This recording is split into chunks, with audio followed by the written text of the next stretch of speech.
Sí. Listo. Muy bien. Pues vamos entonces con la segunda intervención de este primer encuentro del seminario permanente. Es el turno de Jesús Antonio Cid, que es catedrático de literatura española en esta universidad. Además fue director académico del Instituto Cervantes del 2000 al 2003, director del Instituto Universitario Menéndez Pidal desde el 2006 hasta el 2012 y actualmente es el presidente de la Fundación Ramón Menéndez Pidal. Además, la voz de este maestro ha viajado hasta la University of California de San Diego, donde fue profesor visitante, así como en la Universidad del País Vasco. Formó parte del Consejo de Redacción de la Revista de Dialectología y Tradiciones Populares y actualmente del Anuario del Seminario de Filología Vasca Julio Urquijo. Como en el caso anterior, la nómina de publicaciones es inabarcable. Sirva de resumen aquellas que ha publicado a propósito del Estebanillo González y que paso a relatar ahora de manera sintética. Máscaras y oficio de un escritor del antiguo régimen, Estebanillo González frente a Gabriel de la Vega, Revista de Dialectología y Tradiciones Populares, La personalidad real del Estefaniglio, documentos sobre el personaje y presunto autor de la vida y hechos de Estebanillo González en Criticón, La Europa de Estebanillo González y la monarquía hispánica en la Revista de Occidente, o Gallegos, Hidalgos y Pícaros en la España del siglo XVII, Estebanillo González y Salvatierra de Miño en Cuadernos de Estudios Gallegos. Además, elaboró su propia edición de la obra junto a Antonio Carreira. Así, los logros de este maestro son muchos, entre ellos haber contribuido al avance y dignificación de los estudios sobre la tradición oral del romancero y la balada narrativa en lengua vasca, convirtiéndose algunas de esas publicaciones que siento no haber citado por razones de tiempo en elementos indispensables para abordar estos estudios. La misma importancia poseen los estudios sobre el Estebanillo González y de los que a continuación va a dar una muestra. Adelante, Antonio, por favor.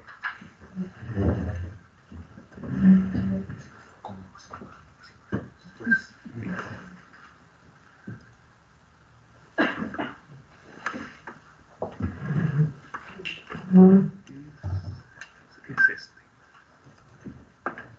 ¿Lo vas a necesitar desde ya? Sí, voy a unas dos cosas muy rápidamente. ¿Se lo pongo desde ya? Sí, entonces, pero para cambiar de una a otra, De esta forma, el proyecto tiene que ir rodando la... Sí. Vamos bajando por arriba. Estupendo. Pero un poquito más pequeño y la rueda para abajo. Y para la siguiente. Está en formato PDF, entonces es arrastrando. Arrastrando. Muy bien.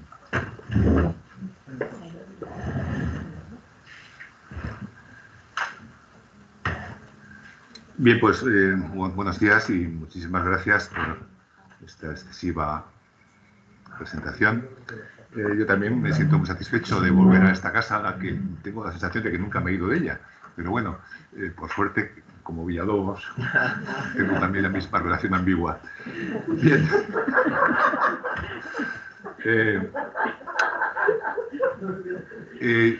Lo que tienen ustedes ahí en la pantalla, no se asusten, no voy a hablar de todo eso, en modo alguno. No habría sesiones suficientes. Pero quería recordar este programa, porque es el programa de un curso que se dio hace ya bastantes años en el Escorial, de un curso organizado por el Instituto Menéndez Pidal y que intentó abordar de manera conjunta los problemas de autoría en las obras más importantes de la literatura española que tienen autor inseguro, ¿no? Fue un intento, yo creo que bastante interesante para su momento, ¿no? De ese intento, naturalmente, solo me voy a ocupar de uno de los casos concretos. Como ven, pues en ese curso intervinieron varios profesores del instituto. Pues de la Celestina no, fue un invitado, fue Joseph Snow, de Lazarillo vino Rosa Navarro, de Viaje de Turquía y Cruzadora habló Ana Vian. El Quijote de Avellaneda tuvimos dos ponentes que se enfrentaron entre sí, aunque sostenían la misma hipótesis, fue algo bastante surrealista. Y después tuvimos la suerte de contar con Antonio Carreira para la poesía del Siglo de Oro, Germán Vega para el teatro y después Carlos Alain de la Maza y más personas intervinieron en este curso, y Jesús Bustos, que dio la conferencia final. O sea que fue una iniciativa del instituto y me complace, pues muchos años después, volver a traer este tema, esta problemática, a una sesión del instituto. Bien, sobre las cuestiones de las autorías conflictivas y los criterios que se pueden manejar para resolver esos problemas, hay una bibliografía inmensa. Yo he puesto en lo que me ha cabido una página algo de lo más importante. Este simposio de Evidence for Authorship es un poco la Biblia de los trabajos modernos sobre cuestiones de autoría, que incluyen más de 30 trabajos, sobre todo centrados en literatura inglesa, donde se plantean muchísimos problemas de autoría, sobre todo en el siglo XVIII y XIX, pero antes está la cuestión de Shakespeare, bien conocida. Arthur Sherbo tal vez es de los críticos más incisivos sobre los usos y abusos de las evidencias internas para determinar criterios de autoría, y me han permitido mencionar el caso de Albert Ellegard, porque fue un estudio pionero que resolvió un problema que llevaba décadas arrastrándose, es decir, quién era el famoso Junius, un publicista político que en Inglaterra del XVIII provocó caídas de ministerios, caídas de gobierno con sus artículos, y nadie sabía quién era Junius. Y de repente Junius dejó de publicar artículos, o porque se murió, o porque no tuvo interés en continuar, y nadie supo quién era Junius. Pero fue un misterio que obsesionó a la crítica inglesa de dieciochistas, y se propusieron algo así como con nuestro Lazarillo 40, 50 autores posibles. Ellegard, haciendo un análisis gramatical, lingüístico, determinó con un 99,9% de posibilidades el verdadero autor de quién era Junius. O sea, es un problema resuelto gracias a análisis cuantitativos de la lengua que se usaba en estos artículos, que compara con la de todos los publicistas posibles coetáneos. He mencionado después, por ejemplo, varios artículos de Foster que ilustran lo contrario. Foster, por evidencias internas, atribuye a Shakespeare una famosa elegía funeral, y esta atribución pues tuvo aceptación. Todo el mundo agregó esa elegía al canon de Shakespeare hasta que se descubrió por evidencias externas que no era de Shakespeare. Es decir, es un mal uso o un uso erróneo de las evidencias internas. Menciono también, el último que me ha cabido es un famoso trabajo de Morley, que los estudiosos del siglo de oro conocerán bien. Morley es el que estableció, junto con Burton, el criterio para la determinación de la autoría de obras del siglo de oro, básicamente las comedias de Lope de Vega. Es decir, que Lope de Vega hay infinidad de obras atribuidas que son inseguras, y Morley y Burton, con el análisis métrico de las estrofas, llegaron a un sistema que permitía no solo atribuir, sino fechar la inmensa producción de Lope de Vega. Morley hace una afirmación categórica, es: no creo en el estilo. Es decir, los únicos sistemas válidos para determinar autorías inseguras son los procedimientos inconscientes, no los conscientes. Bien, creo que es algo muy discutible, pero Morley aplicaba sus tablas de métricas partiendo del supuesto de que el estilo en sí mismo no vale como criterio diferenciador de un autor u otro. Bien, en una sesión del Instituto Menéndez Fidal no será en absoluto inoportuno recordar que la lengua y la literatura no son compartimentos estancos ni esferas independientes. Y esto no puede ser más evidente que cuando nos enfrentamos al problema de la determinación, propuesta o negación de la autoría de obras literarias que nos han llegado anónimas o pseudónimas. Podría decirse que las huellas dactilares, la ficha policial de un escritor, está en su uso artístico de la lengua, en su estilo. Es muy cierto que la lengua no es la única seña de identidad del escritor. Está su ideología, sus lecturas, sus experiencias vitales, pero si todo ello se plasma en literatura, será mediante una elaboración lingüística. Ahora bien, ha sido muy habitual que el escritor no pueda o no quiera asumir la responsabilidad de lo que escribe, que oculte su identidad o que no tenga interés en revelarla. Esta circunstancia puede afectar, y de hecho ha afectado, a obras fundamentales del canon literario de todas las grandes literaturas nacionales y de todas las lenguas. Los lectores y los estudiosos han manifestado desde fecha antigua la curiosidad y el deseo por desvelar la autoría de esas obras anónimas o seudónimas. Podríamos pensar que esa curiosidad habría tenido que disminuir desde que Roland Barthes, para los amigos, proclamó en 1968 la muerte del autor. El autor moderno, dice Barthes, es solo un escritor que combina y varía los escritos de otros escritores. Entonces, ¿para qué interesarnos por el autor? Sin embargo, no ha sido así. La curiosidad persiste. Como dice Michel Foucault, en otra obra célebre, la anonimia literaria es intolerable y solo podemos aceptarla en la forma de un enigma que se debe resolver. Según el mismo Foucault, en los siglos XVII y XVIII se produce una inversión radical en el estatus de los discursos literario y científico. Anteriormente, los textos literarios, fueran narraciones, poesía épica, comedia o tragedia, eran aceptados o difundidos sin hacer cuestión de la identidad del autor. No nos importa quién era el autor del Cid o de Roland, ¿no? Y en cambio, los textos científicos solo se aceptaban como verdaderos si venían invocados con el nombre de su autor. Hipócrates dice, Galeno afirma, Plinio refiere. En cambio, la modernidad implica que los discursos científicos son recibidos en sí mismos como verdad establecida y demostrable. Y no importa quién lo formule. Y en cambio, los textos literarios se admiten solo si están dotados de lo que Foucault denomina la función autor. De un texto poético o de ficción nos preguntamos de dónde procede, quién lo escribió, por qué circunstancias se origina, cuál era su intención. Y el significado que atribuimos a esos textos literarios, su estatuto y su valor, depende de las respuestas que demos a esas preguntas. En época moderna, la anonimia o la pseudonimia serían circunstancias aberrantes, dice Foucault.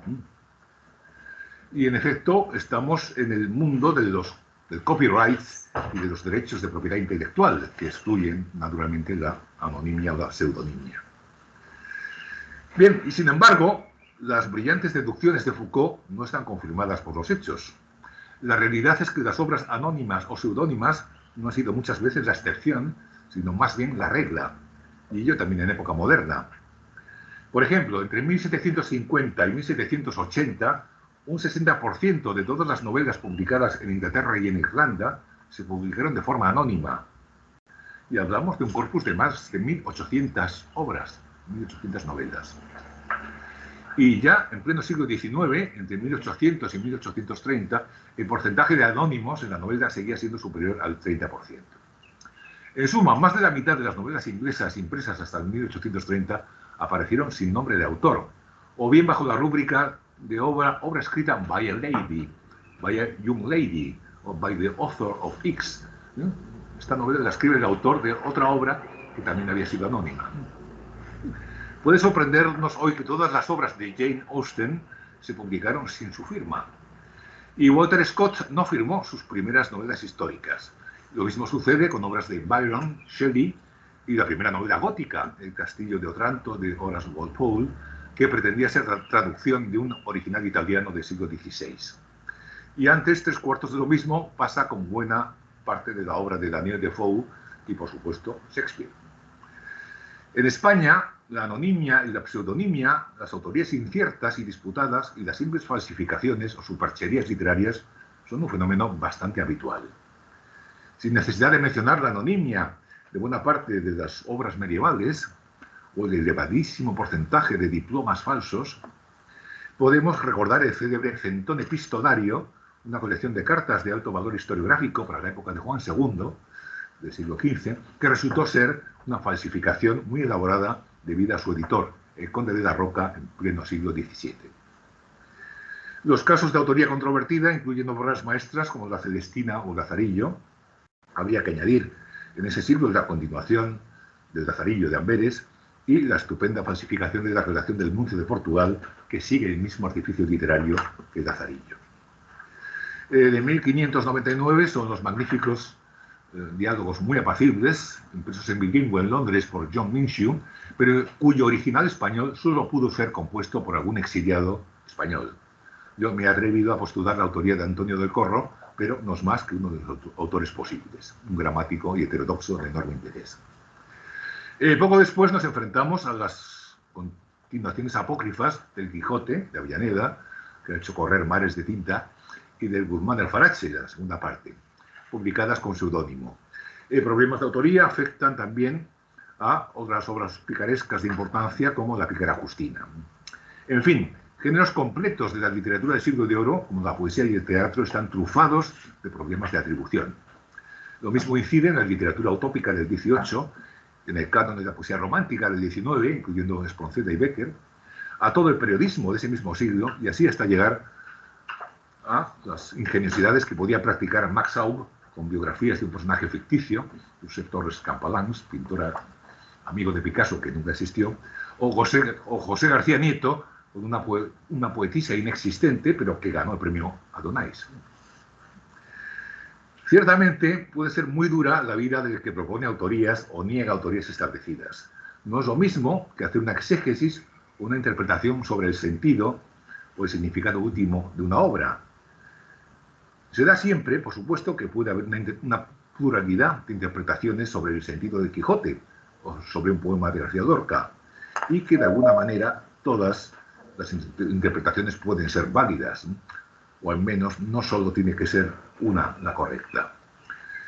En cambio, proponer una autoría concreta para el Lazarillo de Tormes es una cuestión de todo o nada, en donde la carga de la prueba recae exclusivamente en quien propone esa autoría. El filólogo o historiador de la literatura arriesga ahí su crédito profesional y está a expensas de que un nuevo descubrimiento documental, es decir, la aparición de una evidencia externa, eche por tierra toda la argumentación construida trabajosamente sobre la base de evidencias internas. Es fácil comprobar que la comunidad científica suele actuar con el criterio de que lo más cómodo, lo más prudente, es no pronunciarse a favor ni en contra de la última hipótesis sobre quién pudo ser o no ser Avellaneda, y renunciar a entrar en cuestiones de autorías disputadas que no vengan avaladas por evidencias externas. El caso paradigmático creo que es el de Lazarillo, es decir, en donde los especialistas desde luego procuran no afirmar categóricamente nunca si creen o no en esta propuesta o la otra. Sin embargo, la malsana curiosidad, el desafío de desvelar enigmas aparentemente insolubles, sigue ejerciendo su atractivo sobre muchos lectores o estudiosos. Yo me voy a limitar a exponer el caso de una obra enigmática por muchas razones, pero de la que hasta tiempos recientes no se había puesto en duda quién es su verdadero autor. Sin embargo, quiero hacer antes unas reflexiones previas sobre los métodos posibles para determinar estas evidencias internas. El poeta romántico inglés Coleridge escribió que una obra que pretende ser auténtica tiene que ofrecer testimonios fiables. Eso sería de evidencia externa. O bien la obra misma puede ser su propio testigo. Eso sería de evidencia interna. Distingue después entre evidencias directas e indirectas. Por ejemplo, la autenticidad de una obra puede deducirse por testimonio indirecto, como lo absurdo que sería suponer que una obra es una falsificación, cuando no hay motivos para ello. Por ejemplo, lo que hizo el jesuita Ardouin al afirmar que las obras de Cicerón y Virgilio eran fabricaciones de monjes medievales. Lo absurdo de ello funciona como testimonio indirecto para asegurar que Cicerón y Virgilio eran autores auténticos. Bien, según Sherwood, a quien mencionaba antes, la evidencia interna trata de lo esencial, mientras que la evidencia externa se ocupa de lo accidental. Y para él, el valor de la evidencia interna es muy superior al de la externa, aunque reconoce que sus colegas no aceptaban esa jerarquía en modo alguno, esa premisa básica. Según Sherwood, para las mentes escépticas, el que un contemporáneo atribuya una obra a un determinado autor, el que la pieza en cuestión haya aparecido en un periódico o revista en vida de un autor del que se sabe que era colaborador asiduo o editor de ese periódico, el que la pieza anónima no atribuida aparezca en un conjunto, en forma de sándwich, en medio de otras firmadas por un escritor conocido, la fecha de publicación o el uso de un seudónimo que se asocia a piezas seguras de un autor, es decir, todo ello son evidencias externas. Todo eso, los escépticos siempre dirán que tiene un valor muy superior al estilo o las ideas, es decir, a las evidencias internas. Y sin embargo, dice Sherwood, Boswell amigo, alter ego y discípulo de Dr. Johnson, un contemporáneo cualificado, se equivocó muchas veces al atribuir a Johnson artículos que Johnson no había escrito. Igual que no todos los artículos que se publicaron en el Gentleman's Magazine, un periódico que editaba Johnson, resulta que muchos de esos artículos que parecen de Johnson no son de Johnson. Igualmente, un seudónimo que parecía transparente y único resulta que ha sido usado por más de un escritor. Es decir, que todas esas evidencias externas pueden ser falseables. Yendo a las evidencias internas, se dividirían en dos posibles: el estilo y las ideas. Las consideraciones estilísticas incluyen cuestiones como la longitud y la estructura de las frases, antítesis, paralelismos, repeticiones, inversiones, por ejemplo, el tipo de léxico, si está latinizado o no, si un autor tiene preferencia por un léxico polisilábico o no, la frecuencia mayor o menor de unas partes de la oración respecto a otras, las imágenes y las metáforas características, las grafías, la puntuación, el tipo y la amplitud de las citas literarias, las alusiones cultas, los paralelismos diversos que se pueden establecer con las obras seguras del autor, etc. En el caso de la poesía, se añadirían rasgos como la frecuencia de rimas átonas, femeninas, que se ha usado muchísimo para las obras de teatro inglés, el tipo de si la rima es masculina o femenina ha hecho asegurar, a veces no muy certeramente, que una obra es de Marlowe o no, por ejemplo. Y las preferencias estróficas, es el caso de Morley que mencionaba antes. Para Morley Burton es claro que un porcentaje de quintillas o romance nos dice si una obra es de Lope o no y de qué años puede serlo o no. Estamos en el centenario de María Goyri, el 150ario el año que viene, y recordaré que María Goyri puso en discusión muchas de las atribuciones de Morley. Pensaba que acertaban a veces, pero no siempre. Lo digo porque las obras de Morley Burton se consideran ahora en la Biblia como obras infalibles. Según doña María, no eran tan infalibles. Fin del inciso. Bien, en cuanto a las ideas, es claro que las ideas que se manifiestan en una obra que queremos determinar su autor deben ser coherentes con las del autor que se propone, salvo que se puedan explicar las discrepancias como ironía, como cambio de papeles, etc. Las ideas son más fácilmente reconocibles y analizables que los rasgos estilísticos. Ahí contamos con las evidencias de la correspondencia del autor, los diarios que puede escribir, los testimonios de conversaciones, los comentarios de contemporáneos, todo eso nos aclaran cuáles son las ideas de un autor y que podamos contrastar con la obra que queremos atribuir. Sin embargo, las ideas cambian más que los hábitos lingüísticos y que el estilo literario.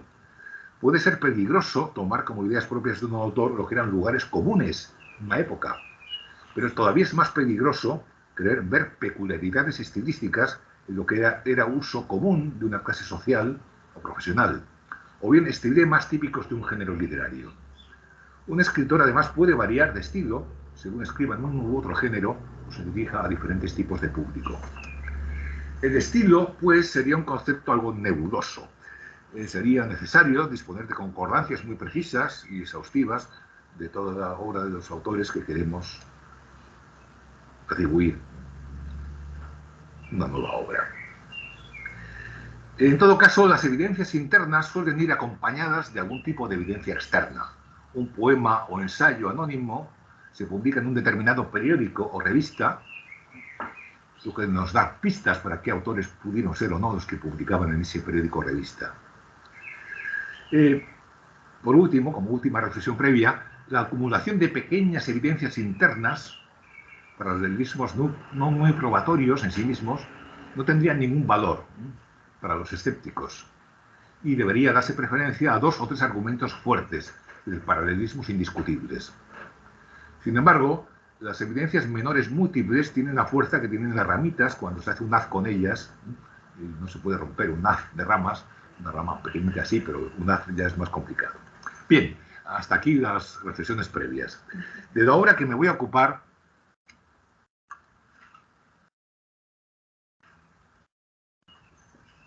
es de una de las últimas obras de la picaresca española, es decir, La vida y hechos de Estebanillo González, hombre de buen humor, que según su portada está compuesto, que tener el libro, por él mismo.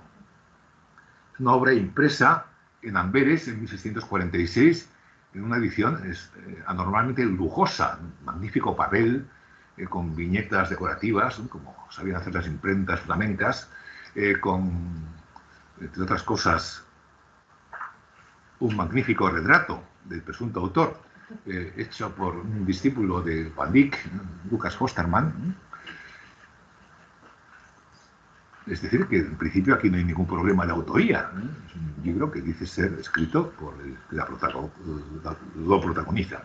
Bien, esta obra, yo di en esta facultad muchos años un curso de picaresca. Nunca me atreví a ponerla como lectura, porque era, aunque según Juan Goytisolo es la mejor novela española del siglo XVII, después del Quijote, es una obra, en efecto, es una obra rupturista, una obra que exhibe la inmoralidad de un bufón borracho, hipercaracterizado, que no cree en nada, alguien que se presenta como apátrida, que se ríe de la nobleza, es decir, alguien realmente anómalo en la España del siglo XVII, es decir, que eso es el atractivo que le ve Goytisolo, pero al mismo tiempo tiene una enorme carga retórica de alabanza a los poderosos, de poemas no muy afortunados, panegíricos, es decir, que la obra para un estudiante de grado, pues no resulta atractiva más que de vez en cuando.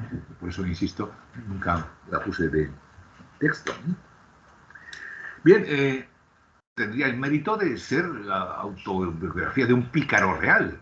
Él mismo en su prólogo dice: ojo lector, que mi vida no es la falsa de Lazarillo, ni la supuesta del Buscón, ni la fabulosa de Guzmán. Yo te doy mi verdadera vida, ¿no? Es decir, que quiere hacer contraste con los modelos del canon picaresco para decir que la suya es una vida real y no literaria.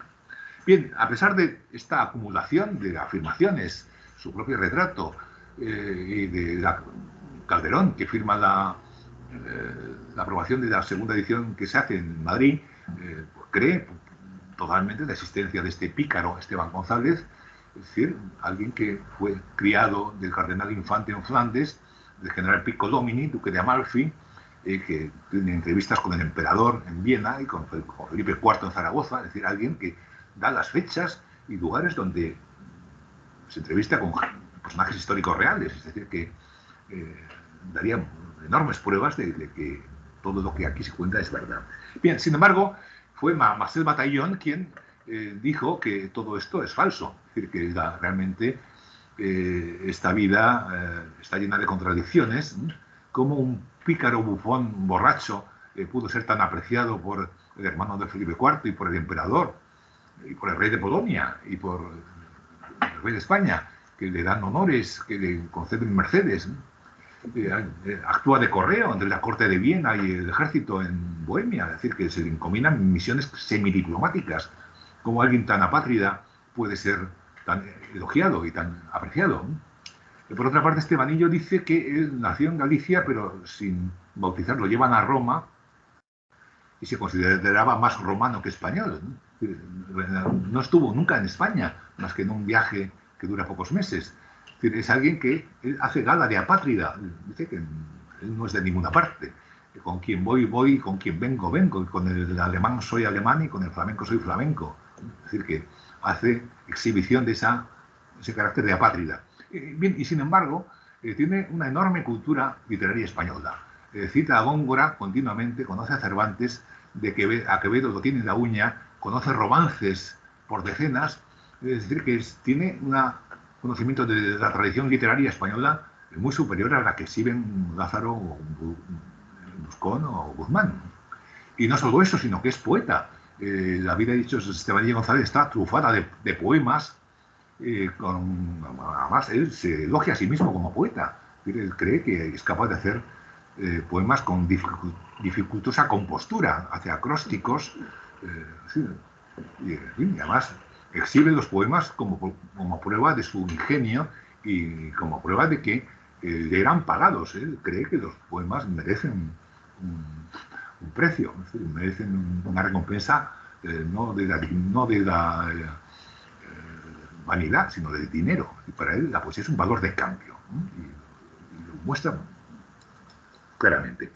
Bien, quiere decirse que lo que vemos en la obra es totalmente contradictorio con la caracterización del personaje. Conclusión, según Bataillon, esta obra es una burla compuesta en Bruselas por la corte del duque de Amalfi, del Octavio Piccolomini, para regocijo de esa pequeña corte flamenca.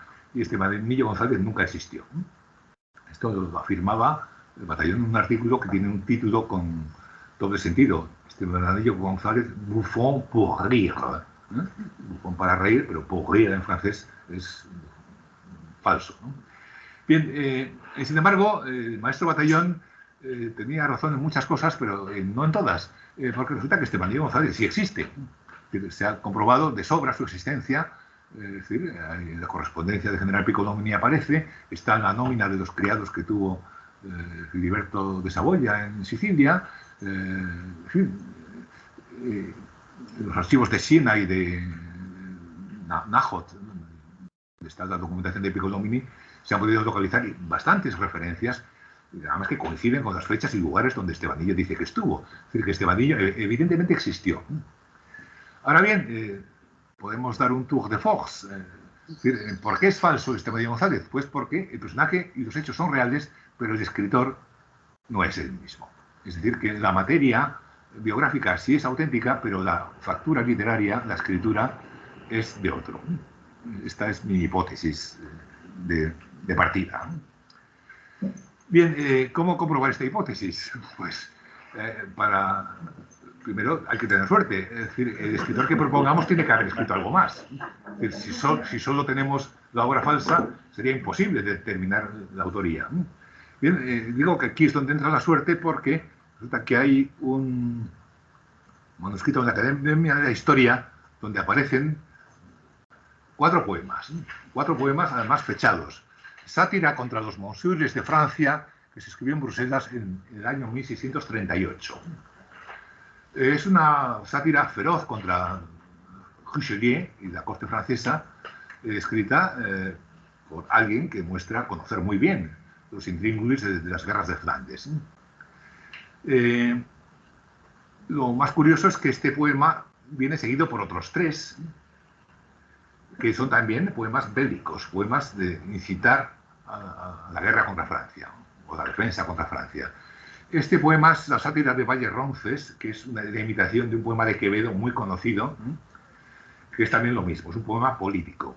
Bien, lo curioso es que en el segundo de estos poemas, que aparece en la tercera columna, es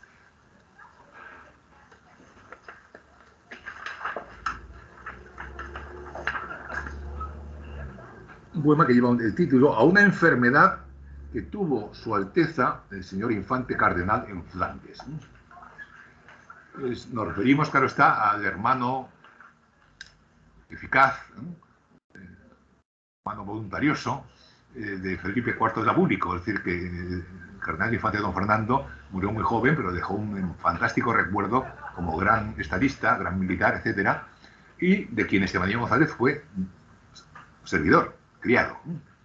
Bien, pues en efecto, ahí en el Estebanillo González está este poema, es decir, que aparece exactamente, el poema son unos ovillejos, nos recordará el poema Eneco, que recordaréis el de Cervantes, que está en el Quijote, ¿quién menoscaba mis bienes desde etcétera? Pues esto es igual, dio Fernando entre reboles, soles, brotando sus pocos mayos, rayos, y en sus lucientes albores esplendores, viendo en mal tantos fulgores, fue faetón precipitado que el vuelo ya han abrasado soles, rayos, esplendores. Es decir, que en el último verso recorre las tres palabras de eco. Bien, pues este poema en efecto está en el Estebanillo y dice que lo compuso pues para celebrar que Fernando de Austria había tenido una leve mejoría, la enfermedad de la que murió muy pocas semanas después. Fue una mejora temporal. Bien, aquí el autor de Estebanillo miente, porque resulta que este poema sí lo compuso en Flandes en honor del infante, pero 5 años antes de lo que dice. Bien, esto no nos importa ahora. El caso es que si cotejamos los textos de la Academia de Historia y de la vida y hechos de Estebanillo González, vemos que, aparte de alguna lectura divergente, y que es mejor la del manuscrito de la Academia de Historia, si nunca reserva el mal cardenal, mirar que es el triunfante infante y que es en todo y en parte, pues esa es la buena lectura, porque es en todo y no en parte Marte, es un error. Es decir, que en efecto el poema de la Academia de Historia tiene mejor autoridad textual. Y además, lo curioso es que tiene 2 estrofas que faltan en el Estebanillo. ¿Por qué? Porque son las únicas estrofas que dan información concreta de cuándo se pudo componer el poema. Y además porque muestran una implicación política de un escritor al servicio de España, de la monarquía, que denuestra a Francia y a los protestantes. En el Estebanillo eso se evita cuidadosamente. El Estebanillo va de apátrida y no muestra nunca ningún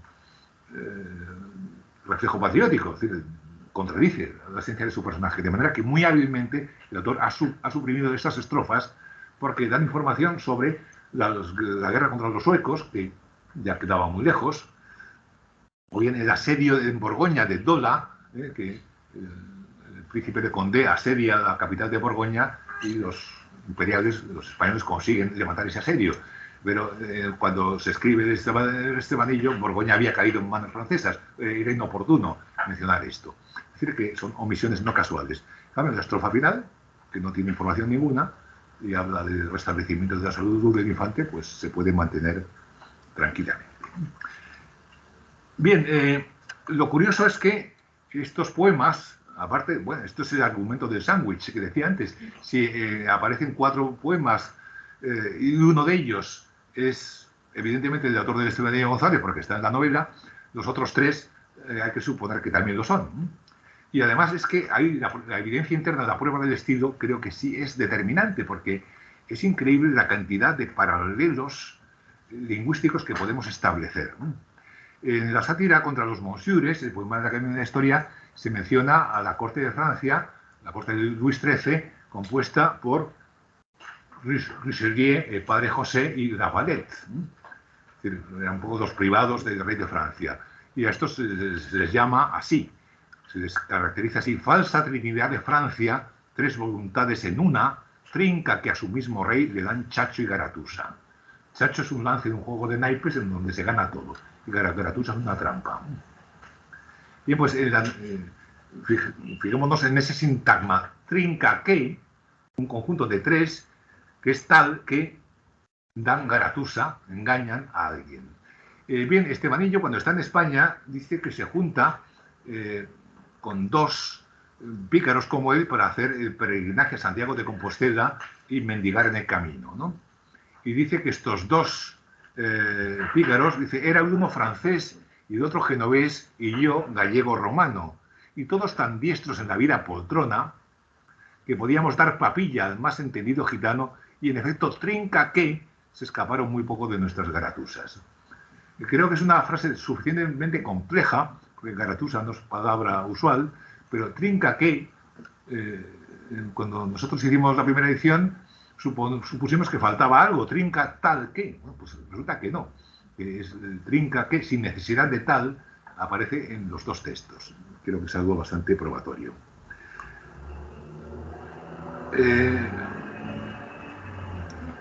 Bien, nos dice que actuaba como, en el poema de la Academia de Historia, nos dice que Richelieu tenía como privado a un morisco expulsado, Alonso de Lope, que es un hombre famoso porque era un traficante en joyas en París y tenía entrada en las casas más nobles, pero actuaba un poco como consejero de asuntos españoles, conocía muy bien a España como morisco expulsado. Y dice así: a Monsieur Lope, que estaba sentado en el suelo en Clucas, que es cerca de Rochely es la manera burlesca de denominar a Richelieu, gentilhombre de la bufa, es decir, bufón. Bien, este sintagma, gentilhombre de la bufa, aparece muchas veces en el Estebanillo González como su propia autocaracterización. Él es un gentilhombre de la bufa, es un bufón, pero que actúa en ámbitos cortesanos, ¿no? Bien, lo usa muchas veces. Y la novela forma, nunca es un octosílabo idéntico de la sátira. Dice: soy postillón de Alcahuete, gentilón el hombre de la bufa.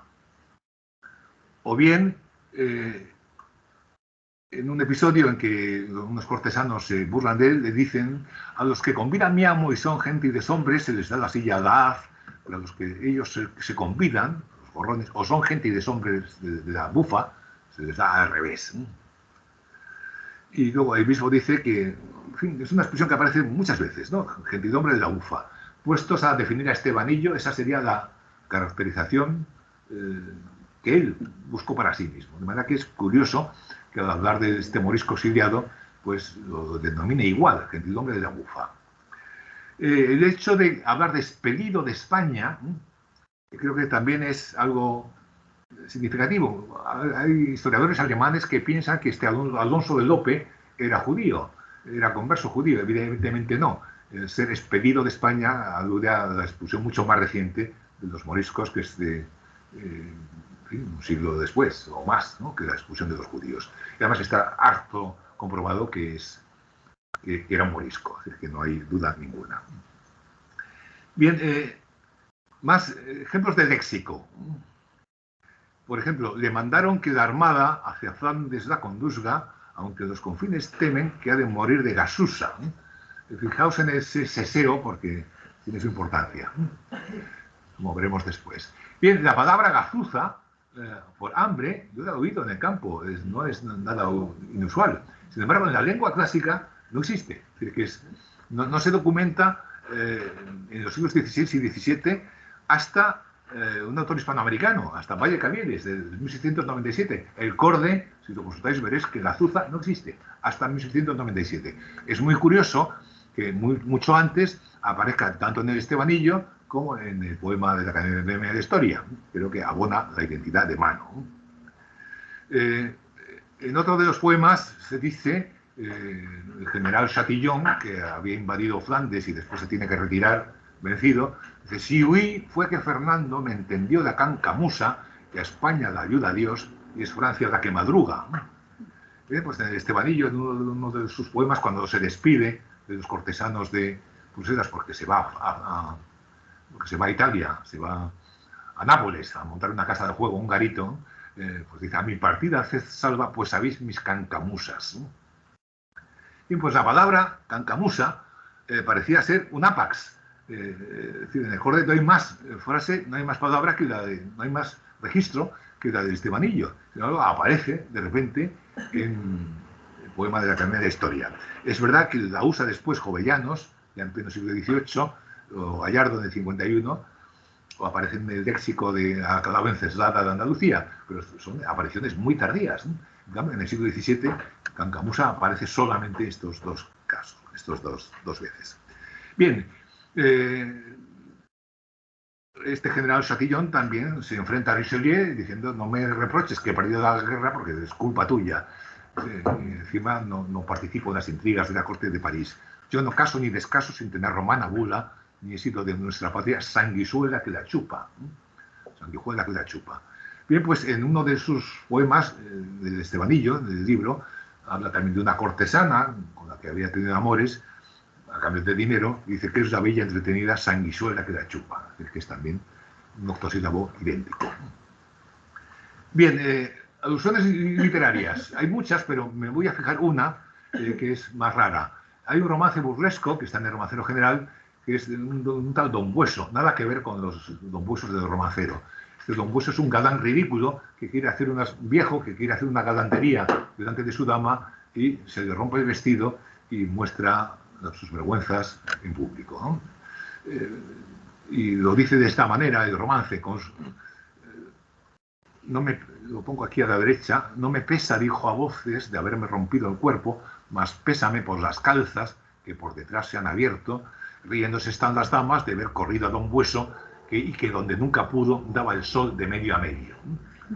Bien, pues esta alusión burlesca a este Don Bueso la usa el poema de la Academia de Historia, que con su mendicante calza no en orden sin estrechura, que fue gala de Don Bueso cuando murió de estangurria, dándole el sol donde al otro por pródigas aberturas, etc.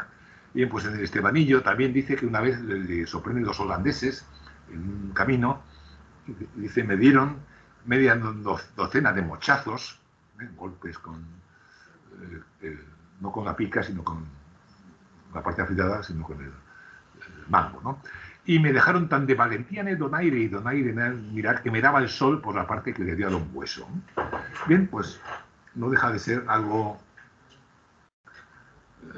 yo no diría que es probatorio en un grado sumo, pero es curioso que este romance, que no tiene demasiados ecos, sea recordado por los dos. Bien.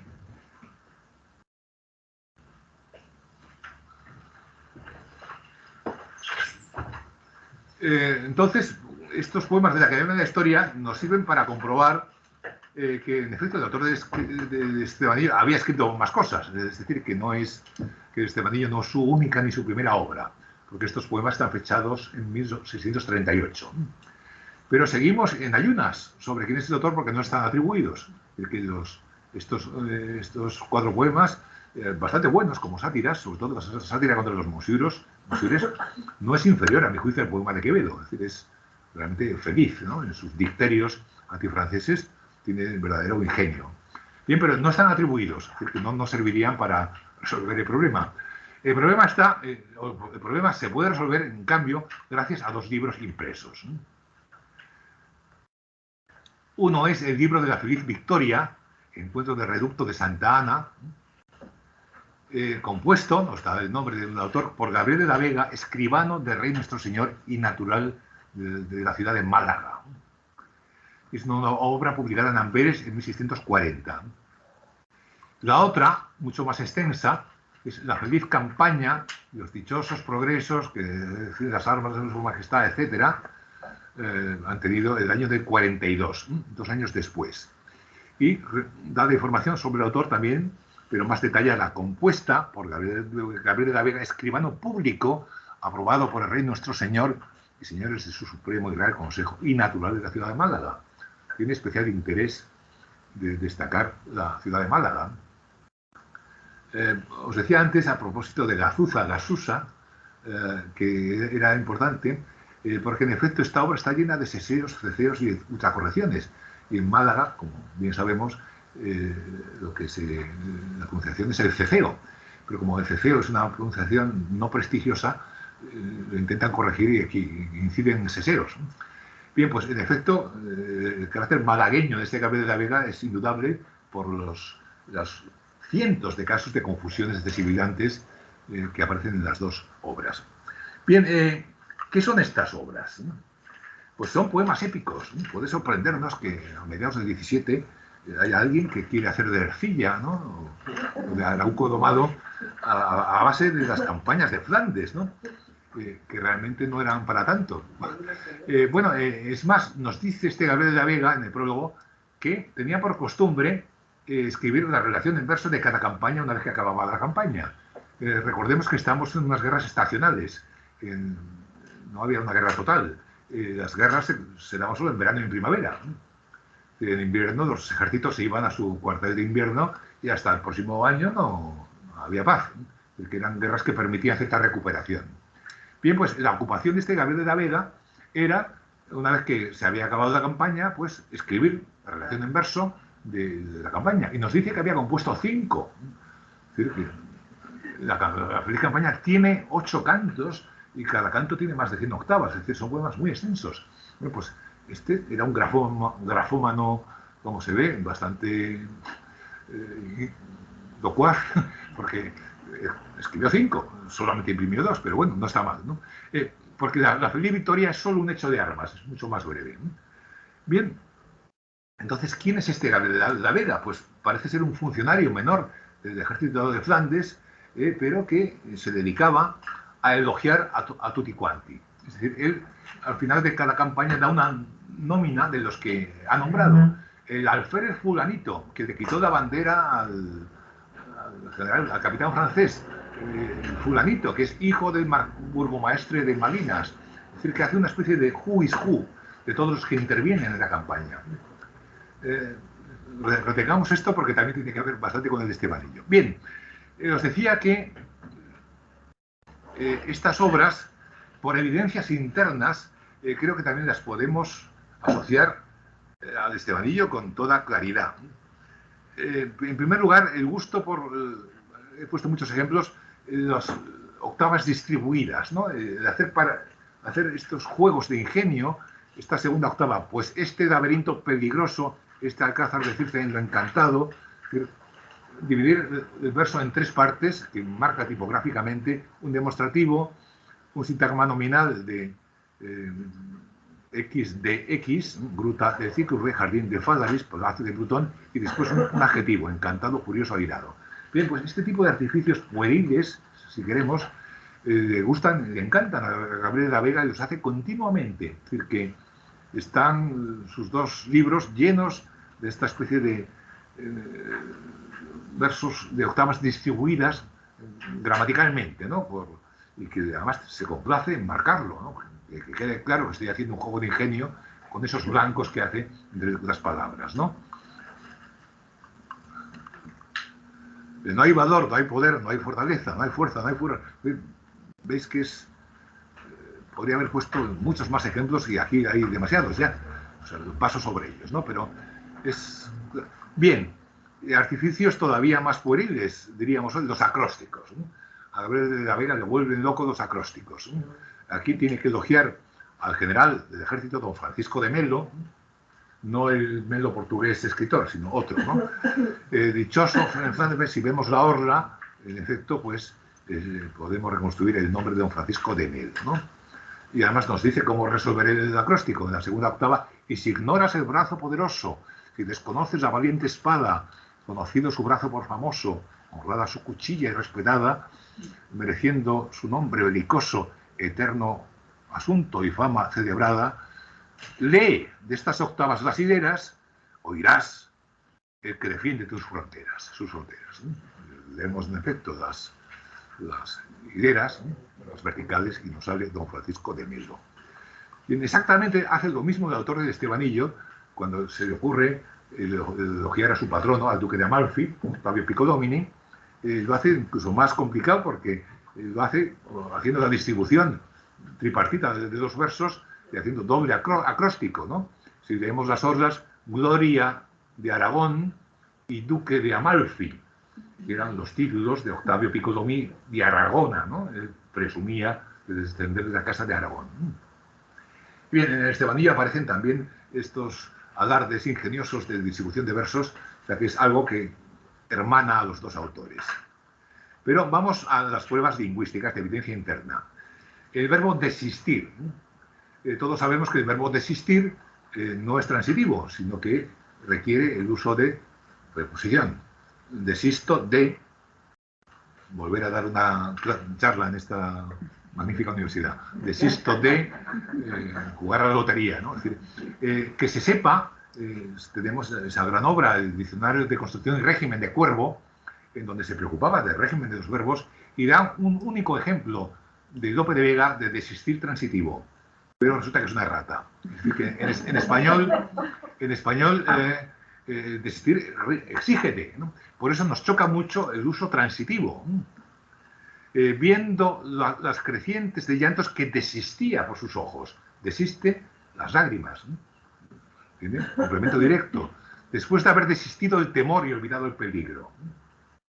Después de una monumental borrachera y de la resaca, dice, desistí los vapores de la cabeza, disipé, y quedé libre del dolor y borrachera. En Bruselas salí a desistir pesares y a buscar mi vida. Me salí a tomar el aire por desistir el gran bochorno. Es decir, que es una construcción que le sale automáticamente, desistir transitivo. Ya os digo que en español es totalmente insólito. Y sin embargo, Gabriel de la Vega también le da por usar desistir transitivo. No es mirar los halcones superiores, le desistió la gana de romperlos. Hizo al contrario que el furor desista. Lluvias desiste, rayos los arroja. Desistiendo racimos las estrellas. Bien, pues creo que esta anomalía lingüística abonaría, creo, la identidad de mano. Gracias a Pedro Álvarez de Miranda, cuando todavía no era accesible el corde, le pregunté por la palabra antepresa, que me sorprendía el uso de antepresa como ataque por sorpresa. Y después, resulta que en el diccionario histórico sí se pudo incorporar ya los pasajes del Estebanillo, están ahí, ¿no? Dice que llega a la ciudad francesa de Rouen y los rouenneses tenían unos perros que soltaban por la noche y que vigilaban que nadie entrar en la ciudad, ¿no? Y dice, hacían tal huerta y ronda toda la noche que cualquiera persona forastera que llegase, ignorante de tales centinelas, los perros de presa, lo hacían 2000 pedazos con que estaba asegurada de cualquier antepresa y de cualquier cautela enemiga. Y también, en otro caso, me fui a ver la antepresa del fuerte de Esquenque, un fuerte que habían tomado los españoles por un ataque por sorpresa. Bien, pues resulta que a Gabriel de la Vega le gusta la palabra y la usa también varias veces. Corridas de no hacer acción ninguna, tantas legiones de la ley francesa intentaron probar a su fortuna ganando al Gavasé por antepresa. Y bien, no insisto, pero que hay varios más ejemplos de esta palabra totalmente desconocida en el español del 17, en sentido militar de ataque por sorpresa. Bien, tienen más valor probatorio cuando en lugar de la palabra aislada aparecen combinaciones. Por ejemplo, llamar arrianos a los suecos, a los protestantes, bueno, pues puede ser, no he visto que no lo hace nadie, pero bueno, puede ser que alguien lo haga. Ahora, arrianos más Calvino, en el sentido de calvinista, en la misma frase, me parece más anómalo, ¿no? Nos dice que después de la batalla de Nördlingen, sale al campo a ver los muertos, dice, allí una almadraba de atunes suecos, un matadero de novillos arrianos y una carnicería de tajadas calvinas. Y Gabriel de la Vega, pues también, al referirse a los enemigos de la monarquía hispánica, dice, pues de modo enseguida persevera que si algún rochelés no le amparara, a pesar de calvinos luteranos, el infierno colmara de arrianos. Calvino por calvinista más arriano para protestante me parece algo insólito, y que aparezcan combinadas me parece probatorio. Todavía más probatorio a mi juicio. Nos dice Estebanillo que participa en una expedición marítima que sale de Sicilia, van contra los turcos, y cuando las galeras empiezan a navegar se pone poético, y mismo marca el cambio de estilo. Y dice que navegaban andando, como dicen los poetas, entre rumbos de cristal, rompiendo cerúleas hondas, y fatigando con pies de madera y alas de lino, campañas de sal y montes de armiños. Aquí hay unos versos embebidos también, aunque esté en prosa, con pies de madera y alas de lino, campañas de sal y montes de armiños. Cogimos 17 garamuzales y una urca de los turcos. Bien, pues, Gabriel de la Vega nos dice que el ejército español cruza un río en barcas, y aunque no sea el mar, pues también le sale la metáfora marítima.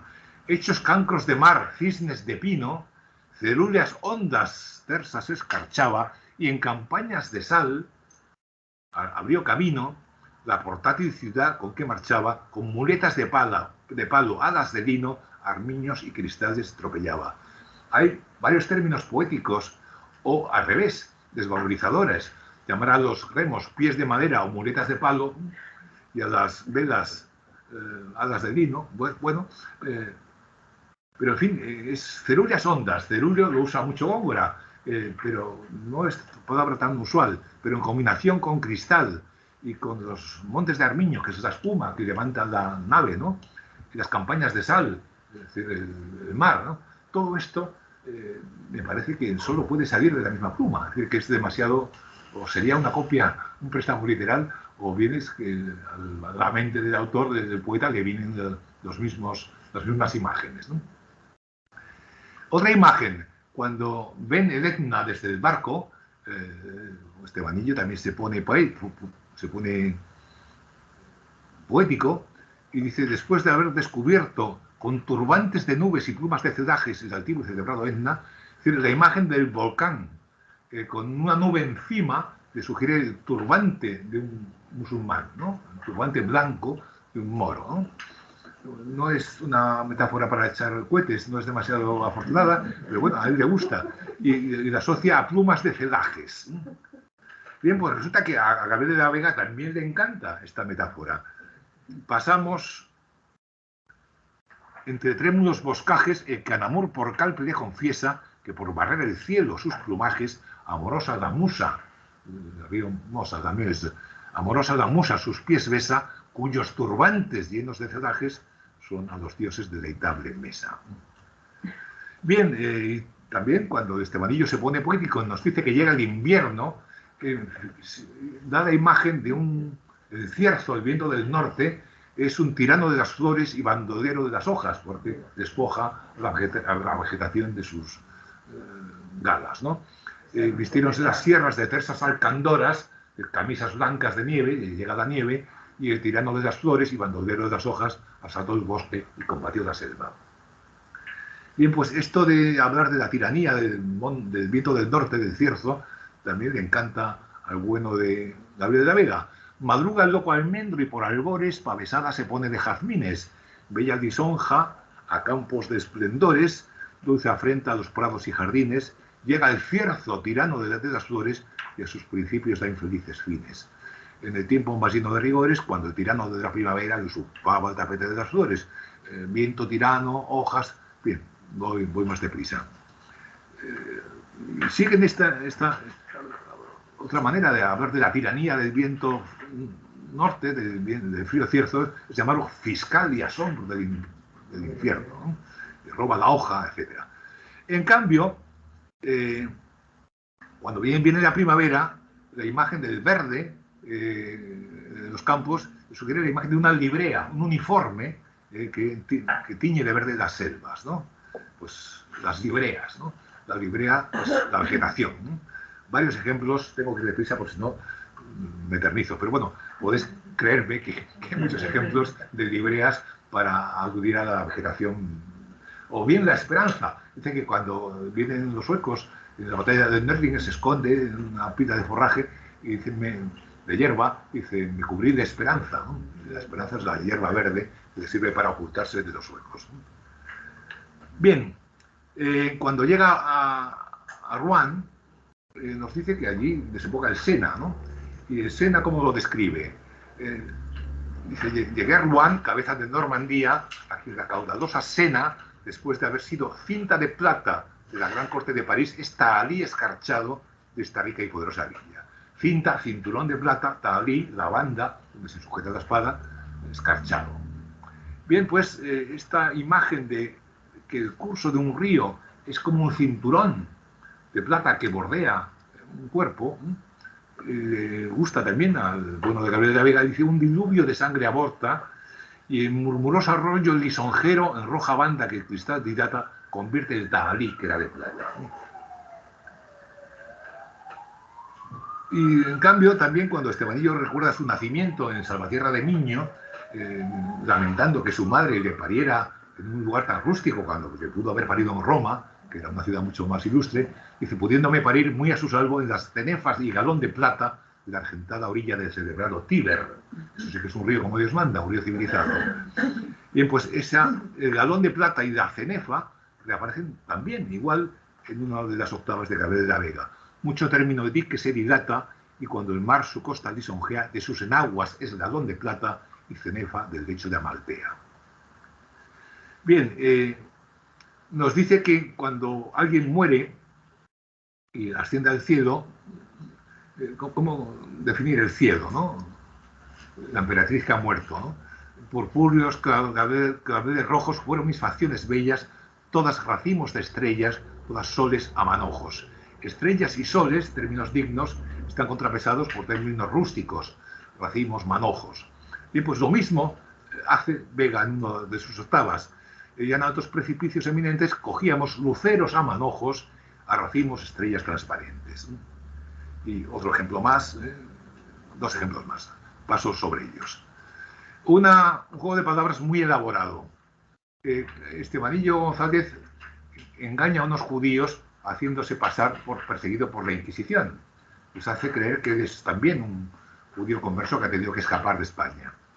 Y dice, por venir pobre y derrotado, huyendo de familiares a quienes no bastaban conjuros ni compelimientos de redoma, que por lo que sabían sus mercedes habían quemado a mi padre. Los familiares son naturalmente los familiares de Santo Oficio. Y son familiares, pero está jugando con el doble sentido de demonio familiar. Es decir, lo que tenía el diablo cojuelo encerrado en la redoma. El demonio familiar es alguien que nos sirve, a quien tenemos preso y hace lo que nosotros queremos, ¿no? Esos familiares los podemos poner a nuestro servicio mediante un compelimiento, un conjuro que le hace encerrarse en un frasco, en una redoma, ¿no? Bien, ya veis que es bastante elaborado. Pero dice también, en una operación militar, cerró el fuerte de Drueta, que es lo mismo que decir que cerraron 1000 legiones contra quien no aprovecha el exorcismo. Son esos demonios que contra quienes no valen los exorcismos eclesiásticos. Bien. He seleccionado unos pocos ejemplos, pero os puedo asegurar que hay muchos más. Es decir, que los paralelismos lingüísticos son infinitos y, a mi juicio, pues, salvo que fueran hermanos gemelos, clónicos, o en reencarnación uno de otro, David de la Vega y la Torre de Estebanillo son la misma persona. La prueba máxima para la Sherbo sería cuando podamos juntar paralelismos lingüísticos y de ideas básicas, de ideas fuerza. En el fondo, ¿cuál es el mensaje de Estebanillo? Él se ríe de todas las jerarquías, no cree en la honra, no cree en la limpieza de sangre, no cree en nada, solamente cree que los nobles están para favorecer a los pobres. Es decir, que el noble solamente merece ser noble si es generoso, si da, si es dadivoso, ¿no? Y eso lo dice varias veces porque está convencido de ello, ¿no? Y, en cambio, quien no da, el avaro, no merece ser nada, ¿no? La generosidad es tan excelsa que la compara al encanto que ejerce la música de Orfeo, ¿no? Y esta metáfora de comparar al generoso con la lira de Orfeo aparece en ambas obras. Dice que estando en Palermo empezó a ir a casas de juego y a dar propina a los mirones, ¿no? Dar barato, ¿no? Y al ver que daba sus doblones, dice, pasó de tal suerte la fama de mi ostentación y gasto que se enamoró de mí, de solamente oídas, una cortesana recién venida, de razonable cara, pocos años y menos galas, que con esto se echará de ver la suerte que anda el mundo. Alguien que es capaz de enamorarse de mí. El mundo va al revés porque es imposible, ¿no? La cual me dijo, llegando a ver que se había inclinado a mi persona y no a mi dinero. Y aunque me pareció un milagro en mujer de tal porte, me persuadí tanto cuanto, es un italianismo, un poquito, un tanto cuanto, a que podía ser verdad, dice, porque tiene tanta fuerza y virtud la fama del generoso, que además de ser imán de las potencias y sentidos, se lleva tras sí las gentes, piedras y animales y plantas como el músico de Tracia. Y de justa ley y razón se las había de llevar tras sí el que es miserable, el que no da, las gentes para escarnecerle, las piedras para apedrearlo, las fieras para que lo despedazasen y las plantas para hacerlo chicharrón. Una cosa es el generoso y otra cosa es el avaro. Bien, pues nos dice Gabriel de la Vega que por fin los soldados les dieron una paga, cosa que en Flandes era algo tan raro que se asombran, ¿no? Los soldados del tercio que salían heridos del rigor del enemigo, sus manos generosas, las del general Melo, le asistían, siendo padre y señor y fiel amigo, sus dádivas excelsas insistían a llevarse el ejército consigo como liras de Tracia que suaves se llevaban las plantas y las aves. La generosidad es igual que el efecto de la música de Orfeo. Una vez, esto también nos interesa, da un soneto al duque de Amalfi y Piccolomini le recompensa, le gusta su soneto y le recompensa. Y sin embargo hay unos envidiosos que censuran que se le dé a un bufón un dinero por haber hecho un soneto, ¿no? Y Estebanillo se encara con los que le critican y dice, caballeros lanzarotes, ya que no gozáis de la gloria de dar, no impidáis el infierno del pedir, pues diferente renombre ganó Alejandro con dar, que no el Yogábalo con banquetearse y desperdiciar brocados y diamantes, y diferente fin tuvo el uno por ser dadivoso que el otro por ser glotón. Y el que da imita a Dios, que siempre nos está dando a manos llenas infinidades de gracias y mercedes, y el que no da imita al mismo demonio que solo nos regala con pesadumbres y sobresaltos. Bien, pues lo mismo nos dice Vega. Asomo de deidad es la largueza, gozando el generoso nombre eterno, y asomo de demonio la pobreza, pues por eso se pintan el averno. Si el dar es don de Dios y de nobleza, y solo da las penas del infierno, el Señor que no da, da testimonio que tiene unas vislumbres de demonio. Bien, otra idea fuerza es la de la exactitud. Estebanillo presume de que todo lo que digo es verdad y además en prueba doy las fechas y los lugares donde estuve cuando hice tal cosa. Es lo que hace un buen historiador, precisar los hechos. Y en su prólogo lo dice así, ya lo mencioné antes: te advierto que el libro de mi vida no es la fingida de Guzmán de Alfarache, ni la fabulosa de Lazarillo de Tormes, ni la supuesta del Caballero de la Tenaza, del Buscón, sino una relación verdadera con parte presente y testigos de vista y contestes, que los nombro a todos para averiguación y prueba de mis sucesos, y el dónde, cómo y cuándo, sin carecer de otra cosa que de día, mes y año. Y antes quito que no añado. Bien, pues Gabriel de la Vega también elogia el trabajo que le costaba reunir todos los datos para hacer sus relaciones en verso de las campañas. Dice: ya referí en el canto antecedente de las cajas la bélica armonía, la llegada feliz de nuestra gente y de dónde don Pedro la traía, cómo avanzaba el dique diligente cuando Cintia sus rayos escondía, y de di fin al canto declarando la llegada y de a dónde, cómo y cuándo. A dónde, cómo y cuándo. Eso es el deber del historiador.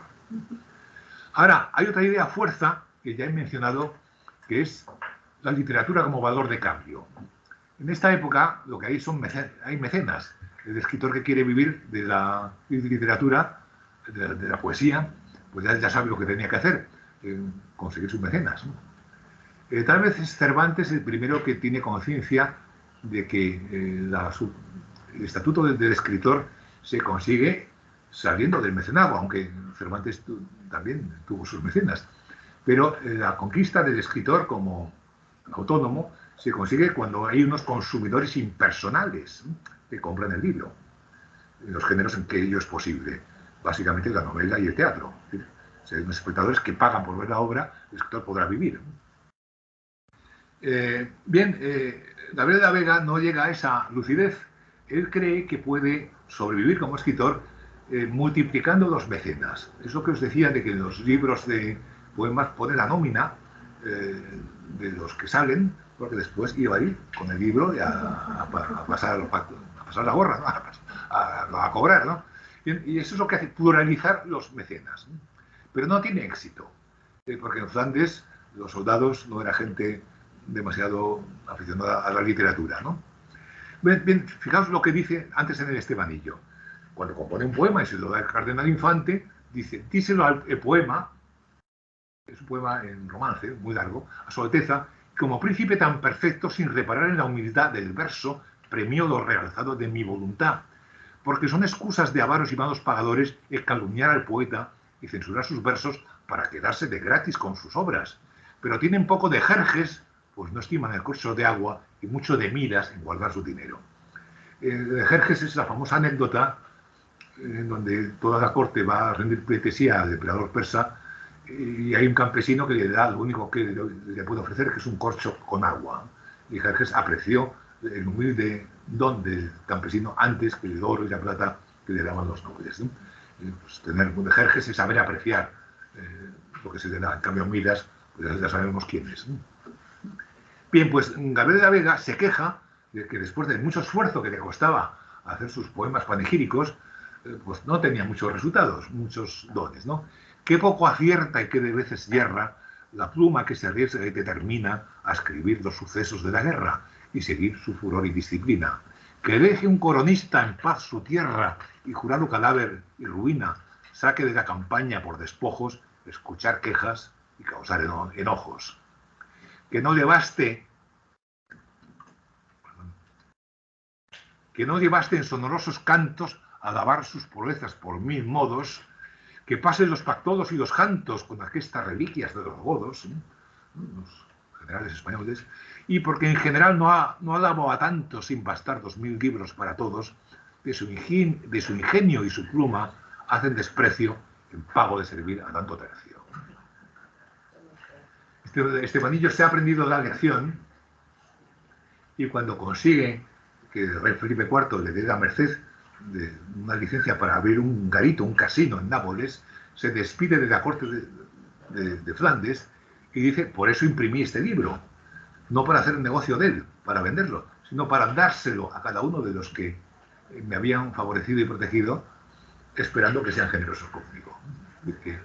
Esa idea de la literatura como valor de cambio, que me parece algo muy singular de España del siglo de oro, creo que vincula a las dos obras, a Esteban González y a David de la Vega, o esa al menos es mi hipótesis, y me gustaría que, aunque no os haya convencido, por lo menos podáis pensároslo si queréis. Muchas gracias.